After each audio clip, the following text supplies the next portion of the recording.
নবম নাম্বার ভালো মৃত্যুর উপায় হলো রোগী ব্যক্তিকে দেখতে যাওয়া, তার সেবা শুশ্রূষা করা। এটা হচ্ছে ভালো মৃত্যুর অন্যতম উপায়। অন্ধকার দেখে যেমন আলো বোঝা যায়, তেমনি রোগী দেখে সুস্থতার নিয়ামতের কথা স্মরণ হয়, উপলব্ধি করা যায়। সুস্থতার নিয়ামত যে কত বড় আল্লাহ রাব্বুল আলামিনের একটি দান, বান্দার প্রতি উপহার, এটা বোঝা যাবে কখন? অসুস্থ ব্যক্তিকে কি দেখলে। তখন নিজের সুস্থতার জন্য আল্লাহর শুকরিয়া আদায় এবং একজন সুস্থ মানুষের যেভাবে আল্লাহ আনুগত্য করা প্রয়োজন সেভাবে আনুগত্য করার শিক্ষা নিতে হবে। কেননা অসুস্থ মানুষ ইচ্ছা থাকলেও অনেক ভালো কাজ করতে পারে না। সুস্থ অবস্থায় যে ভালো কাজ করতে পারে, ইবাদত বন্দেগী করতে পারে, সেটা অসুস্থ অবস্থায় কি করতে পারে? পারে না। হাসপাতালে যদি আমরা যাই তাহলে দেখব রোগীর মিছিল, কত রোগী। আমরা মনে করি যে বুড়া মানুষের শুধু কি বিভিন্ন রোগাক্রান্ত হয়। হাসপাতালে গিয়ে দেখেন, হ্যাঁ, একদিনের বাচ্চা থেকে শুরু করে 80 বছরের বৃদ্ধ মানুষ সবাই বিভিন্ন পর্যায়ে হাসপাতাল বিভিন্ন ওয়ার্ডে আছে নাই? শিশু, মহিলা, যুবক বাদ নাই। দেখবেন যে অনেক জায়গায় অনেক বৃদ্ধ মানুষের থেকেও যুবক মানুষ কঠিন থেকে কঠিনতর রোগে কি আক্রান্ত হয়ে যায়। এই জন্য রোগী ব্যক্তিকে দেখতে যাওয়া, হ্যাঁ, এইটা মৃত্যুর কথা স্মরণ করে। কারণ অনেক রোগ আছে যে রোগে রোগী আক্রান্ত হওয়ার পরে সেখান থেকে আর ফিরে আসে না, সেই রোগে কি মারা যায়। তখন এই ভাবনাটা আসে, এই রোগে যদি আমি আক্রান্ত হয়ে যাই তাহলে আমার কি অবস্থা হবে? আমিও তো কি মৃত্যুবরণ করব। বলে কি ক্যান্সারের অ্যান্সার নাই, বলে না, নো অ্যান্সার, মানে ক্যান্সার হইলে আর বাঁচে না। আপনার কোনো আত্মীয়, আমার কোনো আত্মীয় অথবা প্রতিবেশী, আমার পরিচিত জনের মধ্যে যদি কারো এই ক্যান্সার হয় তাহলে সেই ব্যক্তিকে যদি আমরা দেখতে যাই তো এইরকম একটা ভাবনা আমাদের মধ্যে আসবে কিনা?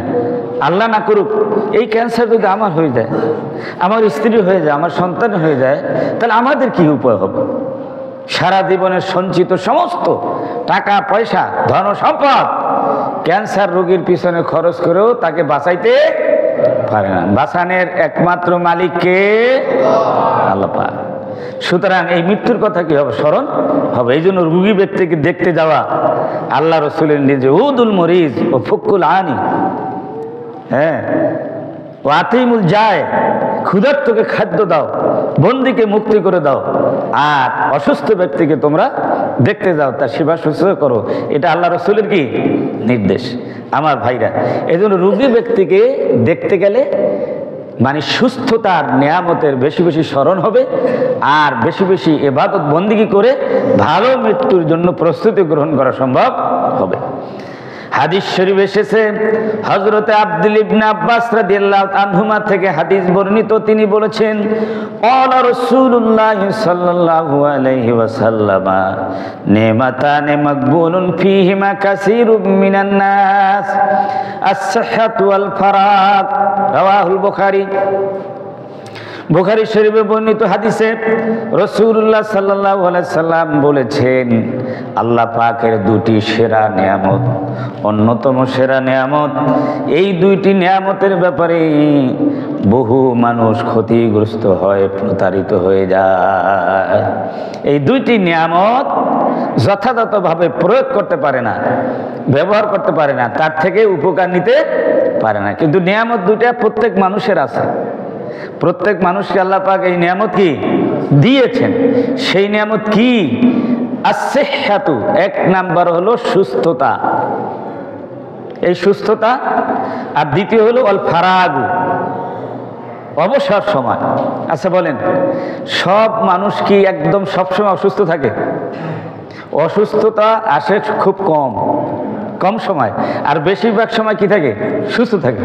তাহলে বেশিরভাগ সময় সুস্থটা, এই যে একটা নিয়ামত, এই নিয়ামতের কদর করতে হবে না? কি বলেন? এই নিয়ামতের কদর করতে হবে তো। কিন্তু বহু মানুষ প্রতারিত হয় যখন মানুষ সুস্থ থাকে, সেই সুস্থতার নিয়ামতের সেই শুকরিয়া আদায় করা, আজে বাজে কাজ করে, আজে বাজে চিন্তা করে সেই সুস্থতার সময়টাকে নষ্ট করে দেয়। এই জন্য আল্লাহ রসুল বলছেন যে বহু মানুষ প্রতারিত হয়। যখন অসুস্থ হয় তখন বলে যে আমি যদি সুস্থ হতে পারি তো এরকম এরকম ভালো ভালো কাজ করব, কিন্তু যখন সুস্থ হয়ে যায় আগের মতো আবার হয়ে যায়। ঠিক কিনা? আল ফারাক, আর অবসর। মানুষ যখন অবসরে আসে তখন দুনিয়া নিয়ে মস্ত, খেল তামাশা, রং তামাশা, গান বাজনা, আজে বাজে জিনিস নিয়ে কি বহু লোক কি হয়ে যায়, মত্ত হয়ে যায়। যেসব জিনিস তার জন্য উপকার বয়ে তো আনেই না, বরং তার জন্য ক্ষতি ডেকে আনে, অবসর সময়গুলি সেইটার জন্য কাটায়। এই জন্য অন্য হাদিসে বলছেন যে ইকতানিম খামসান কাবলা খামসিন। এই হাদিস বহুবার শুনছেন। পাঁচটি জিনিস আসার আগে গনিমত। তার মধ্যে অন্যতম হলো সিহহাতাকা কাবলা সুকুমিক। রোগাক্রান্ত হওয়ার আগে তুমি তোমার সুস্থতাকে তুমি গনিমত মনে করো। ও ফারাগাকা কাবলা শুগুলিক, আর ব্যস্ত হওয়ার আগে তুমি অবসর সময়টাকে গুরুত্বপূর্ণ বলে তুমি মনে করো, সেটাকে কাজে লাগাও, আল্লাহর ইবাদত করো। তাহলে ভালো মৃত্যুর অন্যতম উপায় হচ্ছে রোগী ব্যক্তিকে দেখতে যাওয়া, তার সেবা শুশ্রূষা করা। দশম